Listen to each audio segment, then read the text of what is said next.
Hello, everyone. Welcome to the Statera podcast. Back again for the first time in the Statera podcast studio for the first time in a while. Been overseas and over in Eastern States as well for a period of time. So, yeah, first time back, and it feels good to be doing it again. And this episode, we have Daithi with us. So, thanks very much, Daithi, for coming across and doing this. Happy to be here. Yeah, it's great. We only met sort of recently, really. It was just before I went to Europe, a couple of months ago now. And we had I don't know what the word is, like an interesting weekend with some friends of ours up at 2J. Yeah. And it was good to bond in that way and just like really learn some different things from each other. So I thought to do a podcast together would be an awesome thing to do. So I concur, Adrian. Great idea. Yeah. Thanks again for doing it. I mean, we spoke about both our interesting podcasts, didn't we, as well, and yes. how much we've got from them. So, it's awesome that we can do one together now. Yeah. So Thanks very much for coming along. We thought we'd discuss, and something that Daithi and I both discussed when we first met, was about sort of change and change, but from working from the inside, and I guess sort of giving light and sort of showing peace and awareness within any sort of setting that might need it. So, we thought we'd have a chat about that today and go from there. I guess, Daithi, I mean, what are your sort of reference points towards that? And, how do you view, this sort of, just thinking at the moment, I guess there's maybe just two ways of looking at it, like you try and affect change from the outside in or from the inside out. Of course, there's a large scope towards that, but what are your viewpoints on that? I guess for me, like my reference points around this all come from, things relating to the corporate world. Right. So I've spent a number of years, about 10 years, working for various corporations in a line of jobs ranging from, management consultancy to training, just a large variety of things, being exposed to a large spectrum of different sorts of people. Mm-hmm. And inside that, you start to see the same things over and over again, the same things play out. Sure. And inside me, as I started to develop and grow, there was a bit of, I suppose, I felt a perceived imbalance in myself in the way that I was spending so much time working for this entity or this idea or this structure, i.e. the corporations, yet it was something that I myself and my beliefs massively resisted. Right. Yeah. I could be described as an anarchist at heart. Okay. But I don't like to get into the semantics of what an anarchist means and Sure. versus what a social, all of these different words. But ultimately, I think that we have control structures which influence our lives, which a lot of people feel is out of their control to influence. Right. And so it's by some not entity, but some higher force that it's beyond their power to be able to affect change to. Whether for some people it's their boss, their immediate physical boss. For some people it's this meta construction, i.e. a corporation. Or government or something like that. For some people it's their gods. For some people it's their universe. Sure. And for me, in terms of referencing change and so forth, from all my time spent in the corporation, I realized that if I can't do something, if I can't be myself inside of this structure, I needed to get out. And I put it to myself to see how I could be fully more myself inside the confines of something which by all definitions would tell you not to be yourself. Yeah, sure. It tells you to be we want the perfect model employee who dresses in a certain way, who speaks in a certain way and thinks in a certain way. However, the more I started to deviate from that I would always say I like to dress well when I go to work because, It feels good to do that too. I'm very much bounded in the material world by that stuff. I like nice suits. And there's nothing wrong with that whatsoever. But when it came to ideas, I found that in these places where you might think that you'd have a very rigid structure around ideas, what can be said, what can't be said, the more that I spoke my mind and the more that I spoke truthfully, the more that I was respected for doing that. Sure. It just people wouldn't necessarily agree with you. Yeah. But when you say something that people recognize as coming from a place of truth, people will take a second to go, oh, okay, that's Yeah. And you can see in them and feel in them the change that's happening by them being confronted with an idea that's different to what they're expecting to be receiving inside the confines of this organization again. Exactly, sure. But you didn't go into your work life feeling like that, though. It's something that evolved over a period of time. And you said like you got to a point where you just couldn't bear to be this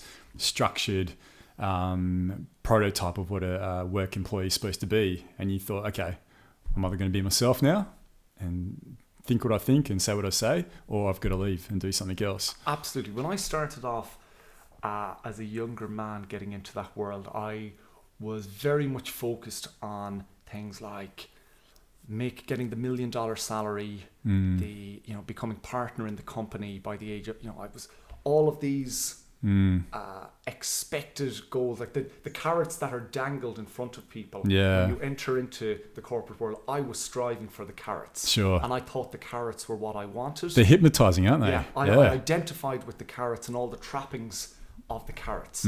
But for me, I was very lucky in that, my life fell to pieces around the time, on the day of the London bombings. I was working in London. Right. And through a set of, lovely coincidences which make it for a nice story, I ended up having my life fall apart all around me and was left with no option but to rebuild it up again from the fragments of building blocks that were left around the place.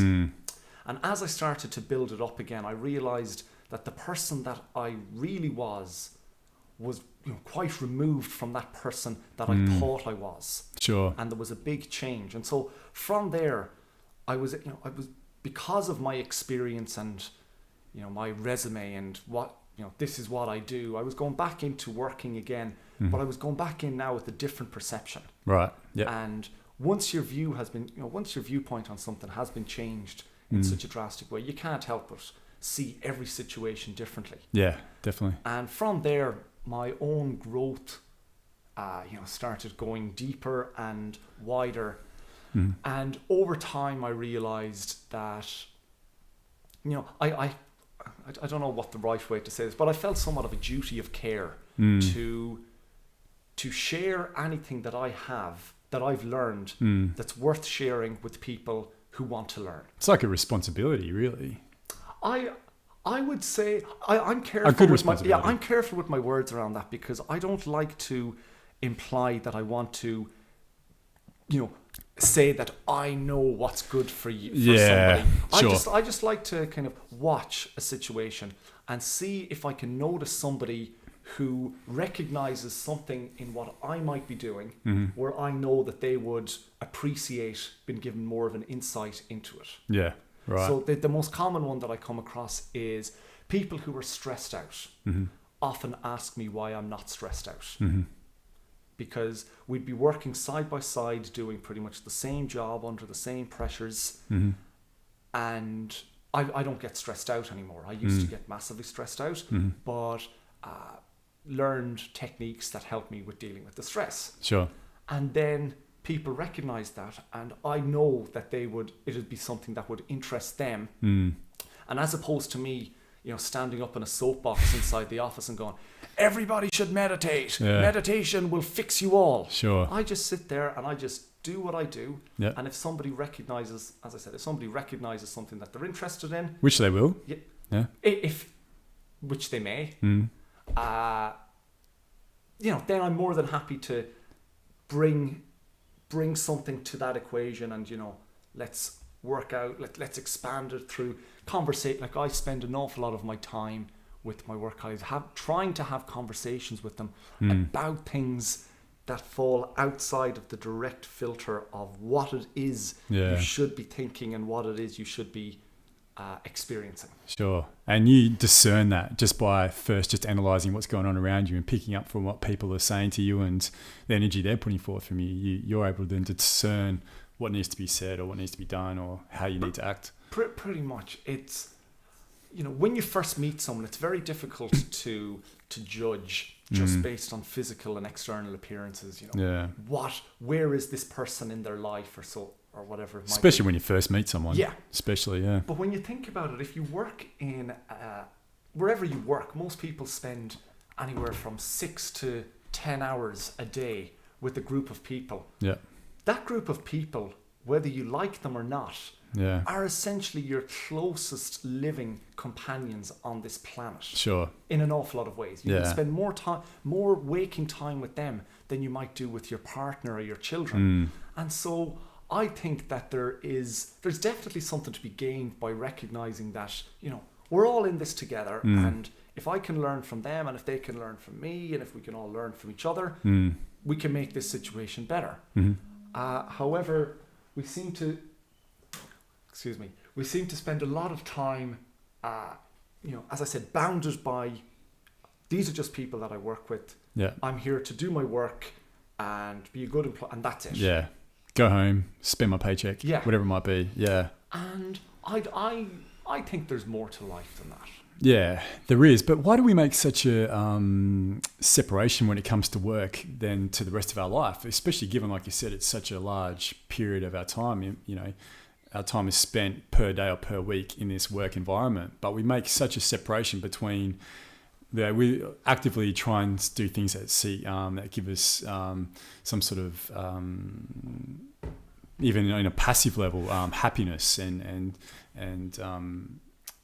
do so in a way that's quite fulfilling to us. But when it comes to work, we don't do that. We get sort of, again, it's like we become a different person. We get put into this sort of mold, and we have to go do this and do this chore and do this and relate to our work colleague in this way and in this way. Yeah. But and it's something I really had to think about too. I was very similar to you as well, thinking different industries though, but I come from a sales and marketing background, and I was very similar to you. When I was by the time I was 23, I was managing a company that was turning over, a couple of $1 million a year, and really thought, okay, I'm going to have 3 investment properties by the time I'm 30, and I want that 5 Series BMW. But I never felt content, and I never felt content actively trying to seek that, because whatever I was trying to seek was always out of grasp. Yeah. Instead of just being present and being happy with what was happening in the moment, I was continually trying to get that carrot. Yeah. And the way I used to relate to my work colleagues because of that wasn't really healthy at all. And it wasn't until I'd sort of come to understand what it is that makes me happy in my life and what makes me calm and feeling secure within myself really does affect my work as well in a beneficial way, but also can affect the people around me at work as well in a beneficial way, which again, it's like you said, it's not by, jumping up on the table and saying, okay, everyone, let's do some meditation or let's go do some yoga now. It's not about that at all, is it? It's really just expressing it yourself, doing it yourself, and allowing others to see that, but we make such a distinction between that and work generally, like that part of our life and work.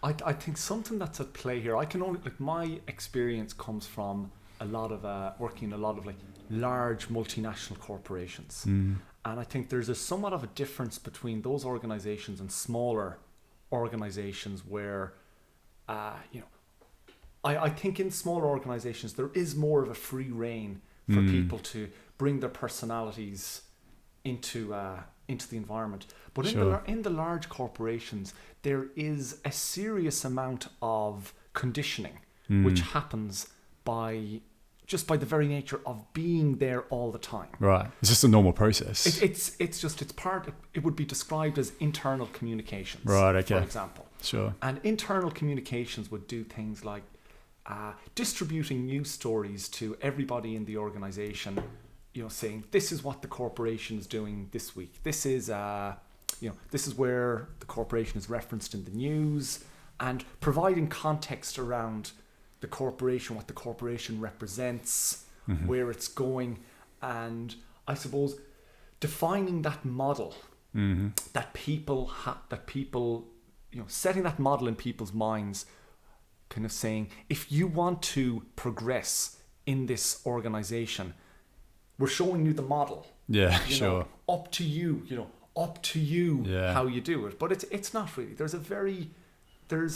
if you were to take a look at the CEOs, a cross sample of CEOs in, we'll say, big Australian companies, the types of personalities and the types of backgrounds are not going to differ a huge amount. Right, sure. There's a fairly standard model for how you progress inside these organizations. Yeah. And even from their beginnings, though, like their childhoods and their schooling and, their social structures that they're surrounded by, it's all quite similar. Yeah. Yeah, there's not much differential there. Yeah.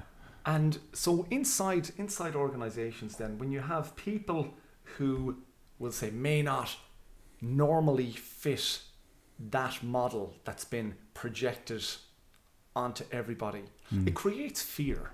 There's a lot of people who work in organizations who are afraid of losing their jobs, for example. Sure. And it's why, even when you see things in the newspapers about, a certain company's going to close, there's the risk of 1,000 job losses. And it is described as the worst news possible. Now, I'm not saying that it isn't bad news, because it does have an effect on people's livelihoods and their families and, into the community and so forth.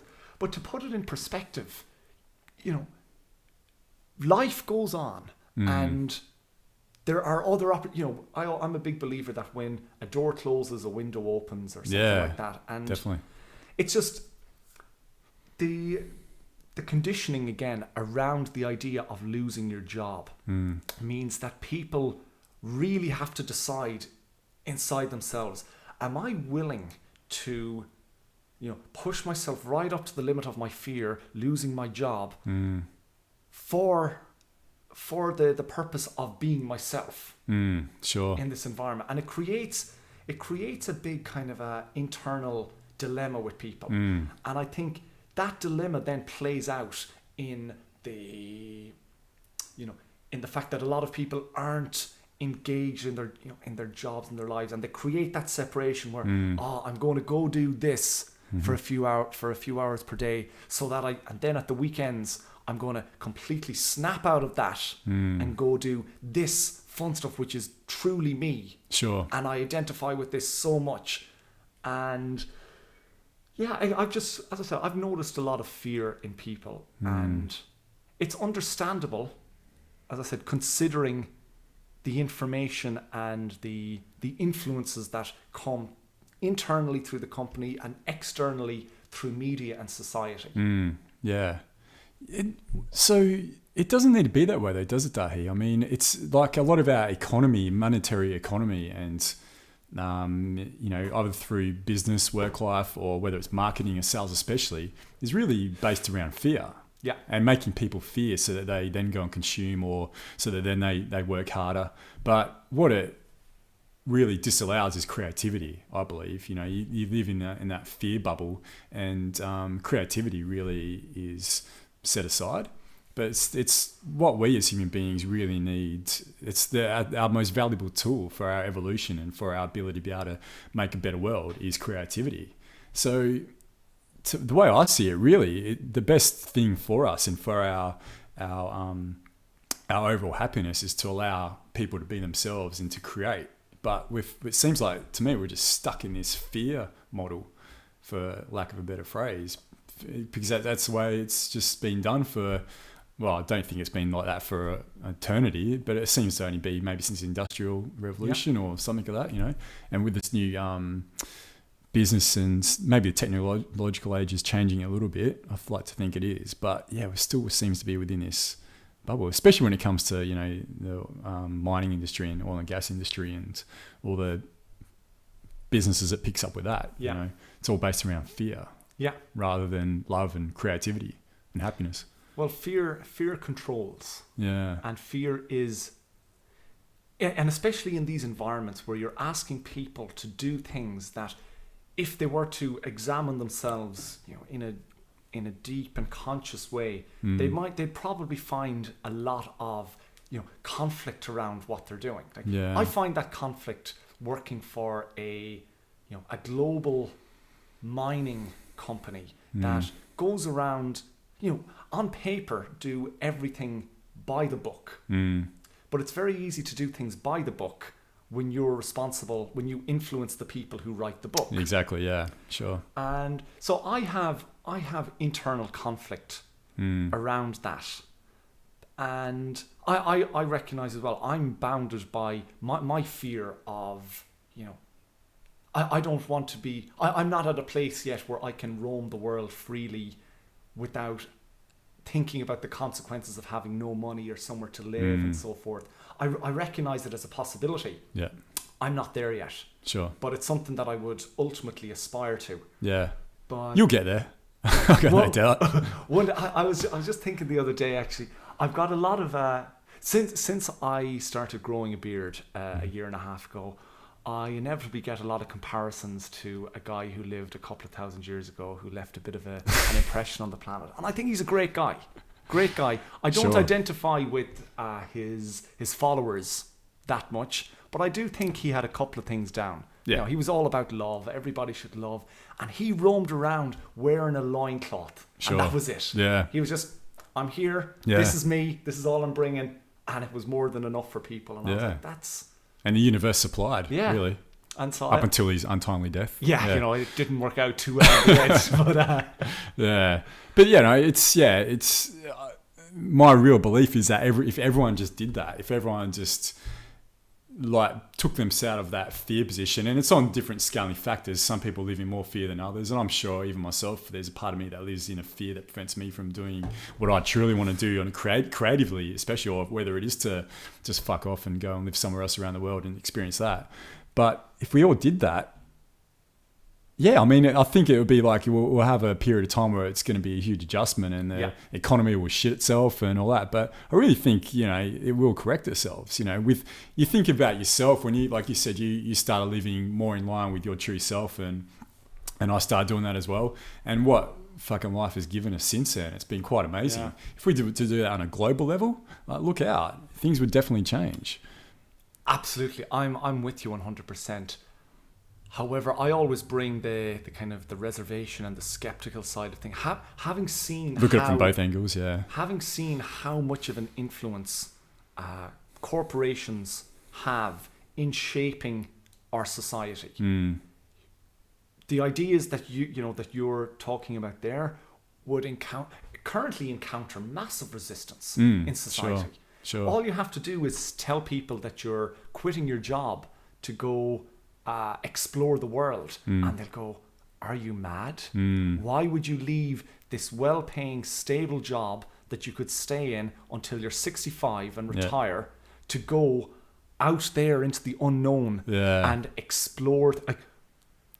You're crazy. That's dangerous. You shouldn't do that. Sure. And when you and I both recognize both the tragedy and the hilariousness of that scenario. Yeah, and there's an irony to it though, as well. Yeah, because I that just baffles me, but it just shows the extent of the social conditioning in our society that anything that deviates from that, as I said, like the work, what we perceive as the correct way to live your life, go to school, get a job, work hard, retire. Anything that deviates from that is treated with, it's like, people are very apprehensive. It's dangerous. Yeah. Dangerous. Yeah. It's too risky. It's if you were to examine people one by one, it's probably what everybody would choose to do if they were to feel truly free. Yeah. Yeah. And I think it just shows the extent of the the conditioning and the barriers that people have in, because ultimately all of this stuff is in your own head. It is, yeah. And my fears around money and stability and where to live and all that, I know it's all inside my own head. Because every time that I've challenged my own perception around that, I've pushed through and gone onto the other side and looked behind me and gone, right, that's what was holding me back. Sure. But that's not your fault though either, Daithi. That's something you've been born into. Like, you're born into that from day dot. And then, like you said, you go to school, you go to high school, you go to university, and then you work. And there's a great Alan Watts clip, and actually the guys from South Park did a clip to go with it. It's Alan Watts. live life like it's music or something like that. Okay. But he talks about the exact same thing, and like, you know, how you do that. You know, you're born, school, get a job, work your way up that job, you know, retire, get the gold watch, and then you're dead 15, 20, 30 years later. But you never really ever got to that point where you feel like there's a fulfillment there, or you've done exactly what you felt like you wanted to do. And he talks about how life should, you know, it's that real linear progression, but how life should be, play it like music. So he uses the analogy of like a fretboard on a guitar, where there's all ups and downs and sideways movements. And, you know, our life doesn't need to be so structured and so linear as it is, or even exponential, I guess. It really is meant to be, you know, it's what we've got this canvas to work on. Really, life is this blank canvas where we do get to create whatever we want. Maybe not everyone, but certainly if you live in a Western society and you come from a place like Perth or from Ireland, where you have got some freedom of will to be able to do what you want, to like, you know, do things like what you've done in work and then come over to Australia, or me, I quit work and went to uni. Yeah, that's what life should be about, you know. But we don't get told that that's an option, or that they should do that. You know, it's like, okay, cool, you've been to school, now work. Yeah. You become, society's spent all this time and money and effort to mold you into this one certain type of person so you can be productive for this society, rather than you do what you feel like would be best for you, and they're in society anyway. So it's like we're even shooting ourselves in the foot by having a society that creates molds for people. We really are, I think, except for maybe the top echelon of people who get a lot of benefit out of it. There we go. Monetary. And you've gotten right to the core of the issue there, in that for I always ask the question, you know, if you're analysing something and you're trying to figure out why it is, I always say, who does it benefit? If you're trying to analyse a situation, I go, who benefits or who comes out poor as a result of it, and use that as a method to pick apart arguments. And with things like social conditioning and societal influences, who benefits? And as you said, an awful lot of the time, it's people who live at this upper echelon of society, the main shareholders, and the people who essentially are extracting the wealth out of the productivity of the workforce. Sure. Because when you look at our society, and you look at all of the effort that everybody puts out, I heard a guy say recently, we have everybody on the planet working every day, but yet we're experiencing negative growth. You know, and if you just take a second to just think about that. Yeah. How the fuck is that possible? How is that even possible? Yeah. And I know now that sort of argument, just, you know, it's just like it's not subtle, it's not nuanced at all, but it's a starting point to try and analyze, you know, what is actually going on there.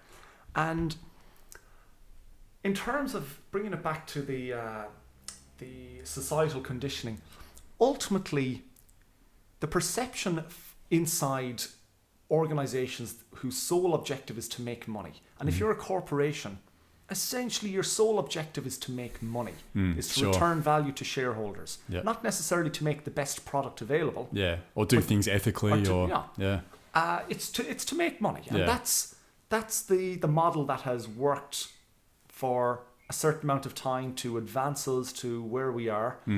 And now anything that deviates from that, so that's why if you have these crazy thinkers who decide that they want to quit their job and go do something else and explore life, they have to be labelled as out there, or you know, I don't like saying the word crazy too much, but the different or risk takers, because if you were to encourage the idea, or they can even be called bums, or no good for society, hippies, you know, what that does is, if you were to associate a positive idea with that way of life, all of a sudden you'd have people going, well, what am I doing inside this structure here, just, you know, chasing the carrot on the wheel, and upsetting the status quo ultimately is bad for business. Sure. And so business will do everything that it can to ensure that, you know, operations are maintained, so that people don't decide to leave and pursue their true calling. And I would say, don't get me wrong, there is a lot of people for whom working in corporations and working in business and doing things that aren't for me are absolutely for them. Oh, definitely. And to those people, I say, congratulations that you are doing something that really resonates with you. Yeah, and they get fulfillment out of it. Yeah. Exactly. Yeah. And it's amazing. And you know, I always bag out capitalism, but I've no issue with. I work for a mining company, and I've no issue with mining. I know that as a society, we wouldn't be having this conversation if it wasn't for mining. Yeah, sure. But I'm for sustainability, and I'm for, you know, let's just be let's pull ourselves back. Let's not just be doing things to extract wealth from the situation and extract money. You know? Yeah, with as much growth as humanly possible. Yeah, yeah, and I don't know. This is one of these areas now where I can just tend to dash off in a certain area and have a rant about something, but you're right. Try and rein me back in. Yeah, well, mate, let's keep going with that capitalism thing. Yeah. I mean, that's something that really came up for me when I was over in Europe recently, and just talking to some different people and different friends over there. I mean, yeah, especially with a large corporation, especially with mining, and we live in Perth, and it's a massive part of our industry, so it's really pertinent to us, but with the oil and gas industry, it's all about this capital growth that they try and achieve things that are way beyond sustainable levels, and it doesn't necessarily be that. I tend to bag out capitalism sometimes too, but I don't necessarily think it's a bad thing, or if it's practiced in the right way, it's not a bad thing. But to me, it seems like there needs to be some sort of regulation placed on it. But then you might as well call that communism, or you might as well call that socialism. It's really the same thing of productivity that's capped. But one of the reasons why we get to live in the society that we do, and I get to have microphones and a computer, is really because of a lot of it is because of capitalism and a lot of the wealth that's created from that. And it's an interesting juxtaposition, because I don't have to worry about living in a rainforest and my habitat being destroyed. I live in in this apartment in a good part of Perth that I don't have to worry about any of that sort of. It's built for me. Capitalism is built for me, really. Yeah. It's so I shouldn't say it's built for me, but it's I resonate with it given my lifestyle. Yeah. But I really can't wrap my head around what the alternatives are. Because any alternatives that I've ever come across, whether it be socialism, communism, they don't work either. Marxism, it's like something that's really, to me, some other new form, some new paradigm needs to be created. Yeah. Whether it's like alternative currency that works off, its value works off ecological benefits and whatever it might be, or creativity, then maybe that's a way to do it. But I don't know. Yeah, what's your take on that? It's interesting, capitalism has got us to where we are today. And we're very lucky to be sitting where we are and have the lives that we have. Yeah. However, to say that it's down to capitalism is, I think there's something not quite right with that line of thinking. It's like saying, if you found yourself in Sydney and you took one particular path, that you're saying the reason that I'm in Sydney is because of that particular path. Sure. But there's many paths, and just because you happened to take one doesn't necessarily mean that that's the only path and the only path that people should take, and the only path that we should ever contemplate forever. Sure. And around things like socialism and communism and so forth, first of all, I don't like talking too much about socialism and communism, because I don't know a whole lot about it. Which I don't know a lot of things about a lot of things, Daithi, but I still talk about him anyway. Well, what I mean by that, I understand what socialism actually is, and I know that it's one of these words that's been bastardized by society because it is perceived as a threat to to the status quo. Sure. The fact that in the United States, the fact that when Obama was trying to implement the Obamacare, the health system thing, that it was been deemed as socialist. Yeah. And that was automatically a negative thing. Sure.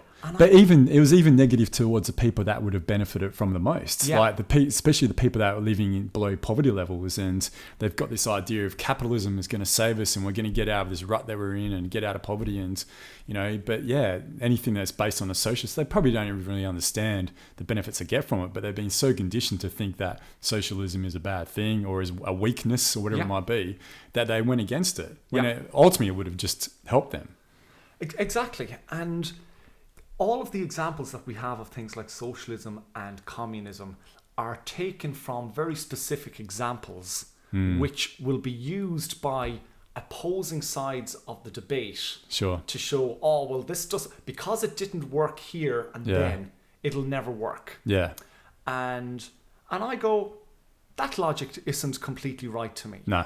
If you were to look at an analysis of why communism failed, and this is going way beyond my area of knowledge, but it must be noted that the West or capitalist influences played a very large role in bringing down communism. Sure. I'm not saying communism was the best solution out there, but one of the reasons why it failed was because it was med fail. Yeah. It was infiltrated. In a lot of ways. And there's people who have written books about this topic and go into great detail. And that's worth noting when trying to describe where should we be going. And you asked the question, what works? And I would go, well, first of all, we have to define what do we mean by works? Because for example, capitalism works if it working means profit can be extracted by a group of shareholders here for their benefit. Sure. Capitalism works perfectly. Yeah. But what about the person on the other end of the spectrum for whom it doesn't, it doesn't work for them? Sure. Socialism as a concept, if we were to take it at the truest meaning of the definition, where the means of production are owned by the workers, that would work for the workers, but it wouldn't work for the people who, under our system now own the means of production. Sure. And so that's deemed, that can't work because it doesn't work for everybody. It doesn't work for business. It's going to be rejected as an idea. But that was a massive failure with socialists and Marxists set up in the first place, especially through Russia and Eastern Europe. There's that whole phrase, all people with socialism, all people are created equal, just some people more equal than others. And that was the case. It's really basically like the Chinese model of economy at the moment. Look at communism, but it really is a capitalist setup, really is. And that's what was happening through Russia and through Eastern Europe. Yeah. And then of course people were going to rise up, and this is fucked. I'm living in abject poverty here, pretty much. I'm being told that I'm a part of this economy and I'm a stakeholder in this economy, yet I have to line up for half an hour to get a piece of bread. And that sort of come about with the collapse of communism, but it was still a struggle before then. You're absolutely right. And I think one of the issues at the moment is, even if we were to move to a utopian socialist environment, given the effect of, given where we are as a species and as a collective society,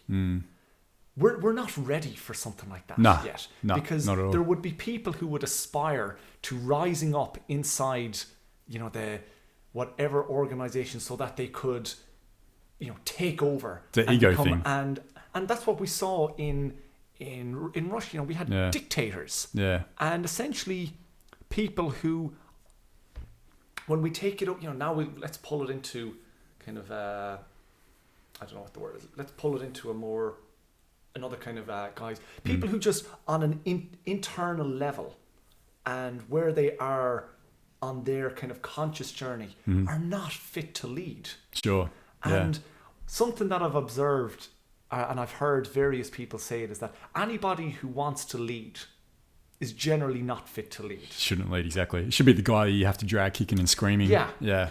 And it's often quite true because, and it's a really, this ties in then with other things, in that the attributes that we define in society that it takes to be a leader it's no coincidence. Like there's all this analysis done that an awful lot of CEOs of corporations and politicians would, if they were to take the psychopath test, fall squarely into the realms of psychopath. Now, sure, that's not their fault. No, that's our fault for creating a society where we admire and respect those traits. Yeah.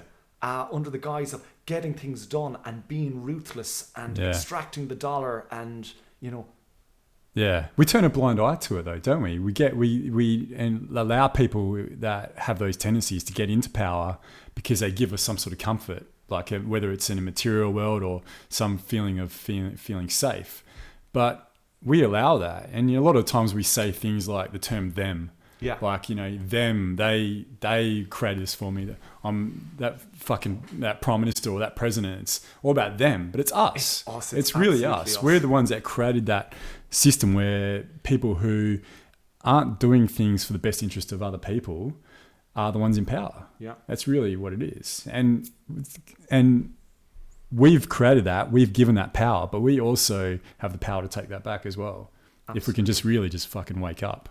Well, but that's exactly it. I thought it was really interesting last September in the run-up to the Australian federal elections. Mm-hmm. There's, in politics as well, there's, the way that it's presented to people is, it's truly an illusion. Oh, yeah. And the idea of, in Australia, and same in the United States, you'll hear this term, the two-party system. Mm. And it's like, we don't live in a two-party system. The illusion of a two-party system has been presented to people and people buy into it. Sure. And that's simply a reflection of where we are.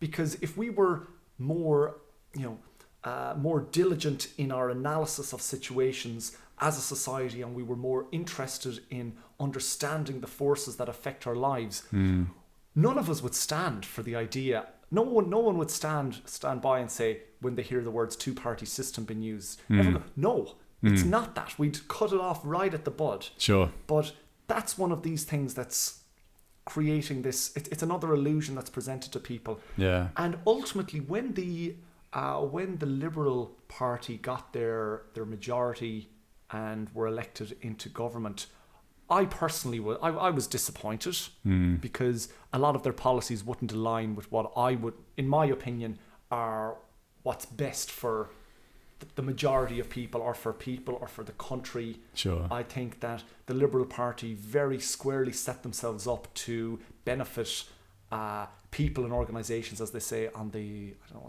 on the high side of town, or essentially businesses and they make no apologies for that. And I think that's fine. Yeah. Because they're straight up saying, we support big business, we'll give subsidies to big business, and we'll more than likely, make things very difficult for poor people. Sure. We're going to try and get rid of poor people out of society by essentially making it so difficult to be poor that it will eradicate poverty.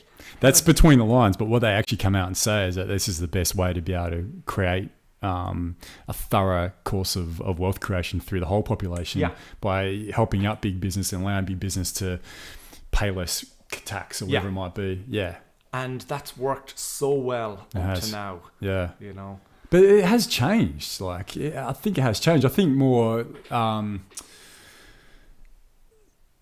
it wasn't so much, and sorry everyone, we're going to get into a bit of politics here, but it wasn't so much that Liberals won it as Labor lost it last year. But when you were talking about how it was all just an illusion, and I think in last year's election, that from my point of view, I don't know if it's because I've changed quite a bit since the election before that, but and a lot of people seemed to understood this. This is all bullshit. The election last year was like, everyone was going, this is fucked. It really is. This is what's going on here. And that was the first time in a long time I've really sensed that when it came to national elections. Yeah. And in America, in the US, it's such a massive, powerful thing that even in Australia or in Ireland, it's US elections always looked upon, but they have real problems at the moment where the right-wing fraction of the Republicans are really struggling under the people population, where people are like, no, hang on, I'm not really benefiting from this from right now, and they're not really in tune with what the people want. So corporations can only keep parties like the Liberal Party and the Republicans going for so long, I believe, before just weight of numbers and critical mass of people start to go, no, that's not going to benefit me. I don't want that. And I think that's slowly happening, where there's seems to be this sort of change at the moment that's going around. I agree with you there. I think people are slow because of the. I think the internet was playing a huge role in that. Massive role. Previously in the generation prior to us, all of your information on politics and society was coming through, the mainstream media. Yeah. And now people who don't feel fully sated by what they read and see there can go out and find alternative sources that give a more balanced view. Yeah. And it's creating a more informed population. Definitely. And slowly people are starting to, smell what's going on and call it. It's that wait what moment. There's a guy, Joe Rogan, he was a great expression. It's like we just wake the fuck up and like, wait, what the fuck's going on? The internet has allowed us that ability to be able to actually analyze and think, get it from the other point of view. Like what, we're dropping fucking bombs on kids in Syria or whatever the fuck we're doing. I wanted to, I should say. And that was like the first time in history where the public were like, fuck no. Obama come out, gave a speech, we must go into Syria and we must fix it. No, American public and world public in general were just like, no, that's bullshit, that's ridiculous. But that wouldn't have happened 20 years ago. They would have just got fed some bullshit from the mainstream media saying, oh, this is what we're doing, we're going in. But because of the great sources that can be found on the internet now, and people can really understand exactly what might be happening in Syria or what might not be happening in Syria, we could all make an informed decision and say, no, that's fucked. And now you don't even hear about America going into Syria now. It's not an issue. That's where I feel optimistic for the future, that there's going to be more and more of that. What's the word? Starts with A. I can't think of it, but like I guess it's just like ability for people to, even an individual, to really be able to affect change. Well, but that's, I think everybody has unlimited potential to affect change. And again, it just comes down to what it is you believe. Sure. And if you believe that you're bounded by your circumstances and your thoughts and so forth, you will create that for yourself. You will be bounded by that. Yeah. If you believe that you can push through that and create meaningful change, we see it all around us. There's people doing amazing work in setting up community projects and doing real work where they're helping people and helping society and creating true value. I always use the term stakeholder value instead of shareholder value. Sure. Because the true stakeholders in any, like we'll say here in Perth, the true stakeholders are the people of Western Australia and expanding it out, the people of Australia. Whereas the shareholders are in the ASX in Sydney and the FTSE in London. Right. Yep. And decisions are made based on what's good for shareholders. Yeah. But we should be basing decisions on what's good for stakeholders. Sure.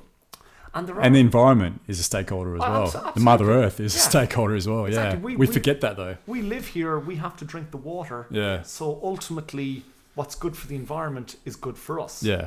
But if I don't live here and all I care about is the money, obviously I don't really care about what's going to happen to the water. Yeah, sure. I'll just go buy some bottled water. Yeah, I'll be fine. Because I'm living on the other side of the planet and I've made all this money. Sure. So I'll just have it flown in on a plane yeah, exactly. from a volcano on top of a cloud. Yeah. Perfect. Yeah. That has a continuous rainbow on it. You know? Perfect. And that's what money can do. That's what money can buy it. But it doesn't work well for the rest of society, for the rest of the population. But that's like this greed thing that we can have as individuals, as individual human beings. We have this greed and ego to that we forget about our fellow human being. But the thing is, that's what's progressed us. That's what's given us our evolution. That's what's pushed us along to where we are now as well. Yeah. So it's where I really find it difficult to wrap my head around, if we had so much more of an egalitarian setup and more of a social sort of framework that we lived in, would it mean that we'd have to go back living in huts again and, getting firewood and, What's wrong with living in a hut? Well, that's a thing. Yeah. There's not, is there? And realistically, when you think about it, why would we have to go back into living in a hut? Well, that's what gets portrayed, isn't it? But it doesn't necessarily need to be that way. Something that I like to just put out there is imagine right now in the world, if we removed the concept of money. It's gone. And imagine if we removed any memory of the concept of money. Sure. Right?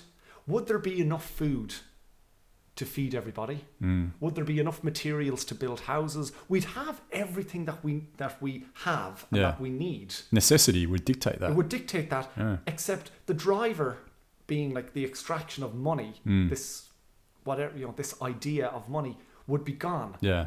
We'd still be able to build houses. We know how to build houses. We know how to extract rocks. We know how to create all of the materials required. We know how to create phones. We'd have technology. But people often question then, but who's going to do the shit jobs and so forth? And I think inside any massive change, there will always come an equilibrium point ultimately. And what we perceive as shit jobs are good jobs. Essentially, what are they? It's just what you've been told is a shit job and what is a good job. And generally, it's associated with the amount of money that somebody makes. Like, for example, being a stockbroker is considered to be a very good job. But ultimately, what does a stockbroker do? They move some figures around on spreadsheets, essentially, that transfer wealth from one entity or individual to another. Yeah. That's all it is. That's all it is. Yeah. What job does a street cleaner, what does a street cleaner do? They create, they make the street look nicer for us. But one would be, just the idea that because one makes a lot of money, it's good, and another makes less money, that it's bad. We have all of these messed up ideas about, I want to do that, or in an environment where we were to remove the concept of money, I wouldn't want to do the shit job. Sure. It's like all of a sudden the concept of shit job and good job completely gets turned upside down. Yeah, exactly. Yeah, definitely. They're much more an equilibrium would come about. Well, they just become jobs and tasks, and it's like, what can you do? What do you want to do? Let's try and line up what you can do with what you want to do. Sure. If we can't do that, let's line up what you can do with what needs to be done. Yeah. And ultimately, let's remove what you can do and let's completely disconnect it from what we're telling you need to do in order to, benefit this group over here. Maybe though, one of the problems, I think one of the big problems is the fact that we just live in cities and towns that are so fucking large, and we need money to be able to move around and dictate that. There's that, it's a rule called Dunbar's rule, if you've heard of that. No. Dunbar, I think, was a mathematician or a philosopher or something, but he came up with this rule that for the perfect society, you need a like perfect harmonious society amongst a group of people. You need between 80 to 120 people or something like that. And that's where you can all come in, you can all define your roles. This is without money as well. But each person would find their niche and their role within that society. Yeah. And you can do so in a fairly harmonious way. But when you start getting into, even cities, Perth is 1.9 million people or whatever, or bloody, I know, some super city like Tokyo or something like that, forget about it. It's not going to happen. You're not going to have, areas and states where people can just fit into a niche and work for the common good. No, you need money. You need some sort of transference of energy, which is really what it is, some conduit of energy. But if you look at, take China as an example at the moment, and an awful lot of people moving from the rural areas to the cities. Why? Is that a rhetoric question? Well, it's said, it's one of these ones that I put out there as a setup for me to give the answer. Sure. But my opinion. I understand why as well. But money. Yeah, exactly. Cities facilitate for a better the life. Creation of money. Yeah. Whereas smaller communities facilitate the creation of life and lifestyle. Creativity. And Dunbar's rule, I've heard that term before. That makes a lot of sense. And when we start moving away from that and into the bigger cities, that's where we see an awful lot of these, the bad things, things in society. Sure. And it raises the question, do cities actually serve us? Are we doing right by ourselves by going along with the idea that we need to move to cities to enhance our society and progress? I would say no. As someone who lives in a city, I recognise the incongruence there, but I think there is definitely something to the idea of smaller communities and building smaller communities where people live more harmoniously, and we can do things, we can create new rules. There's a guy, I went to a talk recently by a guy called Michael Tellinger. Oh yeah, I watched a good documentary about him when I was in Switzerland actually recently as well. And my friend Marie showed me a talk that he did. He's fascinating guy. Very interesting guy. Some very interesting ideas. Google Michael Tellinger, and he's really into the Anunnaki and gold extraction through Africa, and also new setups of new societies throughout the world as well. Yeah, I think the what I found most interesting about Tellinger was the Ubuntu philosophy, which is the contributionism model for society. If it's not good for all, it's no good for anyone, or something like that. It's like it's Ubuntu. It's more like just you contribute.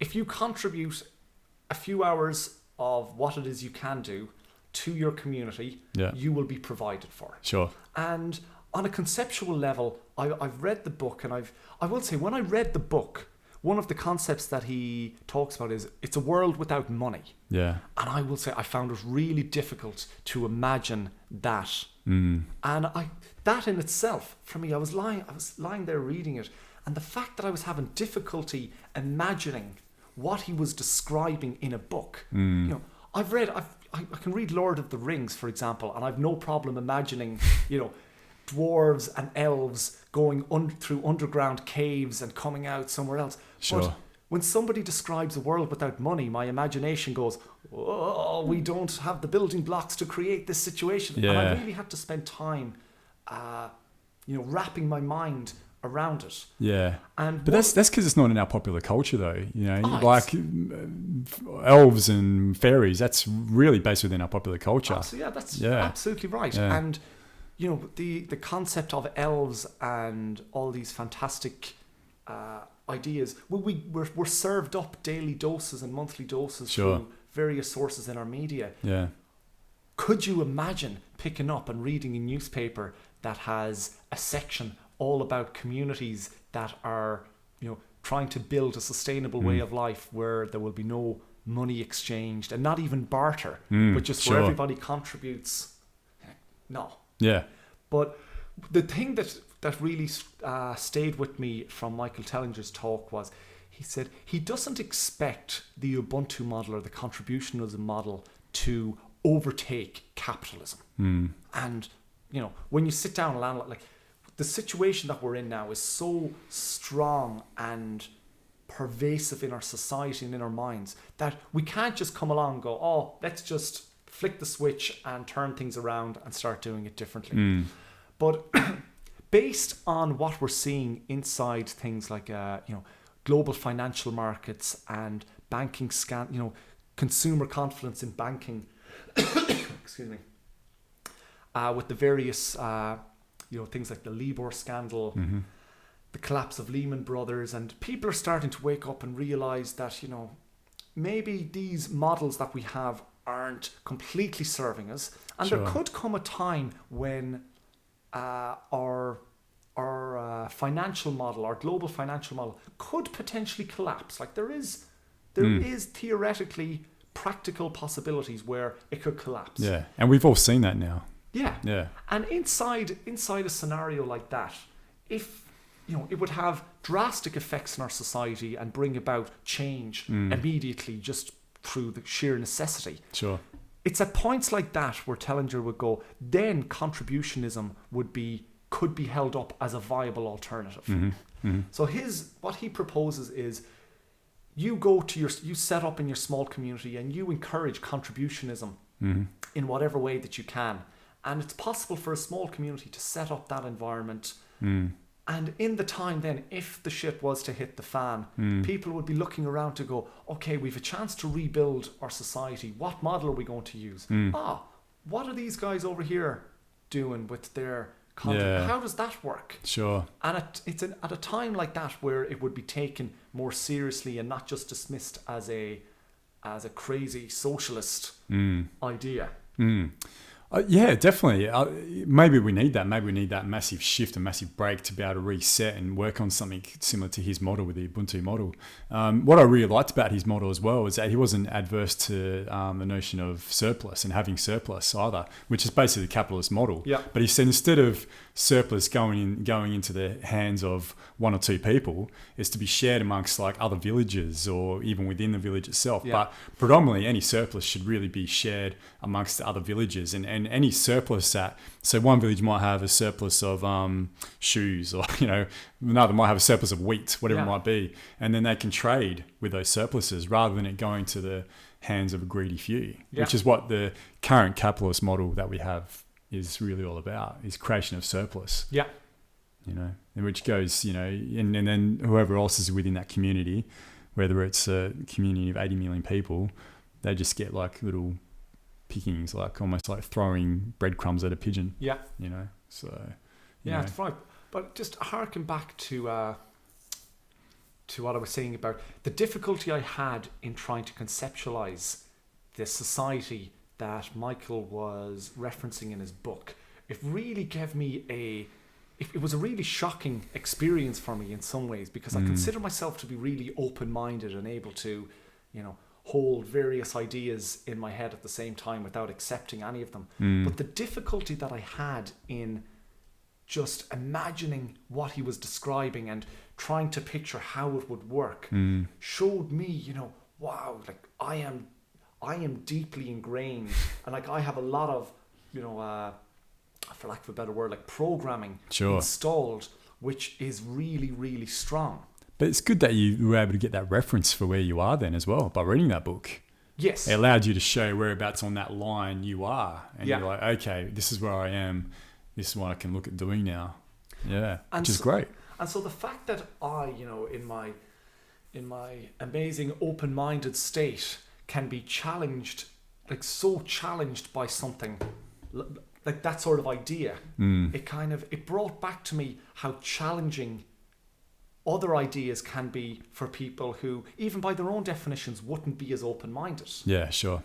And so it served a really useful purpose for me in kind of going, how do I carry myself with people with whom I'm interacting, where the ideas that I might be sharing with them through conversation are way outside the limit of their imagination at that time. Sure. Yeah. And I think that's something that's really important to consider when you're doing any sort of work that's trying to bring about a change in society, because ultimately I'm taking my opinions and trying to share them with the world. I've taken in some information, I've processed it through my various filters and through my open mind.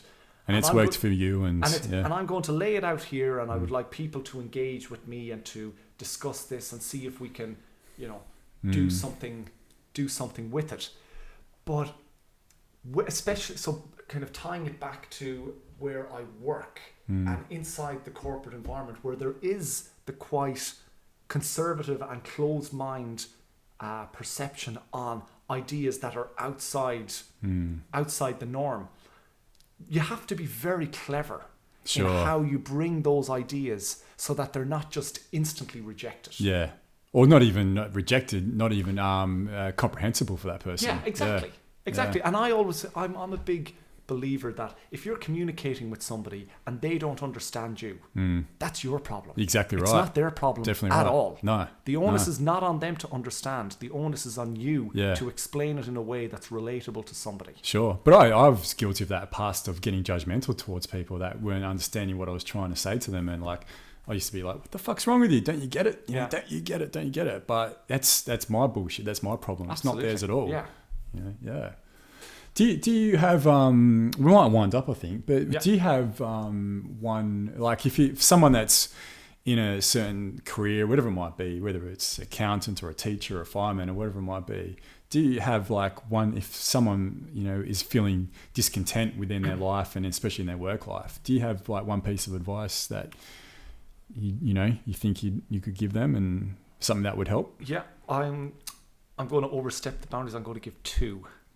I know, I'm sorry, I couldn't just be limited by one. Okay. The first one, I'm a big believer in be grateful, even for, whatever your situation is, and while it may not be completely serving you at that given time, if you're completely pissed off with it, it's not a powerful place to be, and it's a really, it doesn't serve you in terms of creating a change in your life. I think the first place to start off is just being grateful for the fact that you are in a position where you can actually work. Sure. I can get up every day and I'm able to go do a job which contributes something to the larger equation. Sure. And allows me to eat, and allows me to have a roof over my head, and and allows me to interact with all these people who are very similar to me in so many ways, and serves so much. Serves so much for me. Gratitude is such an amazing thing, such a powerful thing as well. It's very powerful. It's fundamental. Yeah. It's absolutely fundamental. Yeah. For me, I just try to use gratitude as a stepping stone to get me over my own bullshit. If I'm ever feeling, the world, it's like, dude, that pity thing that you put on yourself sometimes. Yeah. It's like, dude, just, I speaking to myself, I go, dude, shut up and be great. Like, take a moment to recognize all the things that you're grateful for. Sure. And when you start doing an exercise like that, you can start writing all day long. Yeah. Like, I'm grateful for having a comfortable chair. Yeah. I'm grateful for air. I'm grateful for water. I'm grateful for the Guinness. I'm grateful for good company. The list goes on, and automatically when you start doing an exercise like that, it can't but help, bring you out of the funk that you were in. Yeah, definitely. And even prevent you from getting into a funk as well in the first place. It's really interesting you bring that up. It was a massive theme for me when I was over in Europe, and one of my really, considering my brother now, we spoke about gratitude and how important gratitude is in one's life. And he has an exercise book, and every day he writes down a full page, sometimes a page and a half, and generally they're the same things he's grateful for his friends, family, whatever it might be. But just the actual process of writing it down and consciously integrating into his brain, he said he read some study, and I believe it to be true, that it does change some balance within your brain, within your chemistry, your neural pathways to... You just write it down and consciously think about it. Do you start to feel grateful and happy for what you've got, rather than discontent and feeling sort of like this sense of pity for things you might not have, or things that are influencing you negatively. Absolutely. Yeah, it's a huge thing. Yeah. So being grateful is very important. I think that's the starting point. Yeah. If it's very easy to do. You can wake up in the morning, or you can do it last thing at night. Spend 2 minutes in your day recognizing all the things that you're grateful for, and you're instantly setting yourself up for a better situation. Sure. That is perfect. The second one that I would offer, and this is something that I find very pertinent in all the organizations that I've worked, where people are engaged very much on an intellectual level and a brain level. I would say learn to recognize that you are not your thoughts. Sure. And the things that you think are quite often a byproduct of the stimulus you receive from outside. Yeah. And this is one that I encounter all the time with people. And the process the process that I advise in that, like, I'm a big fan of this meditation craze that's starting at the that someone invented a couple of weeks ago. Sure. By all accounts, we've been hearing this from anybody who had their shit together over the last number of thousands of years. They're saying, take the time to be still and breathe and learn who you are. Sure. And learn the difference between this inside and what's been shaped by what's coming from the outside. Yeah. Because an awful lot, in the majority of cases where people are unhappy, it's because of things that they're taking from the outside and making part of the inside, and saying, what I feel inside is bad, and it's because it's on the inside. It's like, hang on a second. Yeah. If you can take the time to recognize that it's more than likely these thoughts that are creating that feeling. Which aren't your thoughts. They're just thoughts. Yeah. And they're only real if you make them real. Yeah. It gives you back an awful lot of control over how you feel. Sure. Because you can recognize, I feel bad because I'm what's an example? I feel bad because something over here is happening that's making me feel bad. Yeah. I'm like, oh, I feel so bad. Oh, Yeah. it's bad that I feel bad. It's like, let's take it back. Recognize it's a thought. Yeah. Okay. And now you control whether you make that thought real or not. Sure. So but marketing has a massive influence on that, though, really. I mean, that's what you sort of like marketing, not just in an advertorial form, but anything to do with life is really has a massive influence on our state of well-being and our feeling of self. But I come across this great phrase recently, and I'm sure it's been doing the rounds for a long time, but the definition of marketing is taking away someone's self-esteem and then selling it back to them again. And that's like, if you wanted to become a top A-grade marketer, that's the fucking phrase to remember. Take away someone's self-esteem, make someone feel bad, and then sell that back to them. Yeah. Sell that cure back to them. But when you meditate and you block out any of those outside influences, those outside thoughts, and you let your consciousness integrate with your subconscious, you truly become to understand that you are, I'm going to get woo-woo here, but that you're a being of happiness and you're a being of love. That's who we all intrinsically are. Big time. Yeah. And that's, when we talk about things like truth, that's your truth. And it comes from a place of experience and, self-discovery and so forth. But that's available for anybody who wants to follow that path. And there are very specific instructions, and there's teachers who are willing to share that particular path with people. And it does allow you to take an awful lot of control back into your life, where you go, I'm driving the bus now. Sure. For a long time, my thoughts were driving the bus. Speaking from experience, for a long time, my thoughts were driving the bus. And I was subject to what my thoughts were, and that had a huge influence over where I was going as a person, both physically, emotionally, and spiritually. Yep. But once you take the time to, and I don't like to use the term blocking the thoughts or blocking. I like to kind of describe it as controlling our understanding and recognizing, because especially with I do some yoga and meditation with people, and one of the first issues that people always come before we even start, they'll go, I can't silence my mind. I'm like, that's fine. Yeah, it's not about that. To silence your mind. Yeah.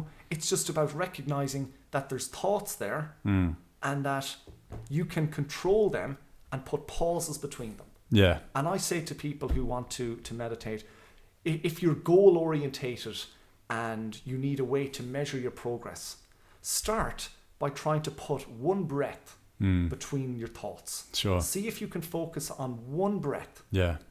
And then a thought will come and go, that's a thought. Sure. Then and see then if you bring can it back again. Bring it back, one breath. Yeah. Then after a while, it'll be two breaths. And putting those pauses between your thoughts will give you back so much control over yourself, because the thoughts you'll no longer be reacting instantly to the thoughts. You'll still have the thoughts. Thoughts will be there because we live in an environment where there's stimulus coming at us from all sides, and our brains and our minds are the mechanism for us to process the stimulus and navigate through this reality. Sure. The thoughts will be there, but the reaction, you'll control the reaction. And I truly believe that's just as important part of meditation, that discipline part of it, the practice of bringing yourself back to center and bringing yourself back to a state of silence even, is just as important as the state of silence itself. Like bringing yourself back when your thoughts start to wander off and you become aware of it. Okay, I'm going to bring myself back. And then 5 seconds later it might happen again and you bring yourself back. I truly believe that practice of bringing yourself back is just as important as the silence itself. Really. There's many facets to meditation beyond just being there, sitting there and being silent. Many facets to it. Many lessons to be learned from it. Big time. And everyone will get everyone will get something to, that journey is unique to everybody. It is, yeah. And I would never, I try to keep my own up. I just go, you do it. You just try it for yourself and see what comes up. There's no right and wrong way to do it. Sure.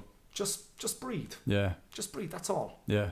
or even not even just right or wrong, but even amount that you should do it. Like Ram Dass is a big proponent of just meditate when you want. If you don't feel like meditating, don't do it. Yeah. If you feel like doing it, you might come to a period of life where you do it pretty hardcore for a few weeks, and then don't do it for 6 months. That's okay too. You know? Don't put too much pressure on yourself to go overboard with it. I think that's a great general piece of it. Don't be so hard on yourself. We're very hard on ourselves. Yeah. We're encouraged in society to be very, be driven by competition. Sure. And we compete with other people, and we compete with ourselves, and we're always competing. Again, starts with childhood and schools and And an alternative is to cooperate. Cooperate with people and cooperate with yourself. And learn to recognize, what am I doing that's actually cooperating with myself, and what am I doing that's competing with myself and making me, suffer a little bit, and what am I doing that's actually helping me? Sure. Yeah, exactly. Yeah. I think that's a great bit of advice. To be able to do that, and again, it's that putting into practice which is the key, and which is ultimately going to help everyone individually, but then also as a collective as well. Yeah. What do you reckon? I think that'd be a great way to wrap up on that note. Yeah, I think we're feeling pretty good. We've given the world a blueprint on how to solve all of my problems. Anyway. Sure, exactly. Yeah. So if you want to follow along with that, but it is up to each individual, isn't it? And just whatever you get and whatever you can determine out of what's going to help you. I'm definitely a big proponent of trying as many different things as you possibly can. Just experience as much as you possibly can. Don't set yourself to one particular doctrine or thought process or guru or whatever it might be. Just have a look at them all and then see what really resonates with you. Might only resonate with you for 6 months, and then something else will move on and you'll get into something else. But constantly evolve and constantly change it, because that's what life's about. Not being stuck in one particular doctrine for 80 years of your life. Doesn't really work, does it? Yeah. So on that note, thank you very much, Daithi. Thank you very much. You also brought around some Guinness too, which was fantastic and very kind of you. So you've set a precedent. You've set the bar for any future guests on the Statera podcast to make sure you bring a gift for me. I don't care if it's alcohol or what, but some sort of gift would be fantastic. And it's been great to have you on. And definitely, we'll get you back on again, sometime and continue upon this conversation and wherever we're at in our lives. But we'll definitely do this again sometime soon. Awesome. Yeah. So thank you. Thank you very much. And thanks very much to everyone. And any questions or queries or anything you'd like to add, please let us know. And we'll see you next time. Thank you.